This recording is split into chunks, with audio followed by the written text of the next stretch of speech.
श्री गुरु वंदना। गुरुर्ब्रह्मा गुरुर्विष्णु गुरुदेवो महेश्वरा, गुरु साक्षात् परब्रह्म तस्मै श्री गुरुवे नमः।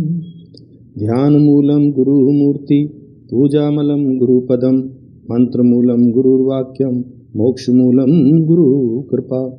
अखंडमंडलाकारं व्याप्तं येन चराचरं तत्पदं दर्शितं येन तस्मै श्री गुरुवे नमः।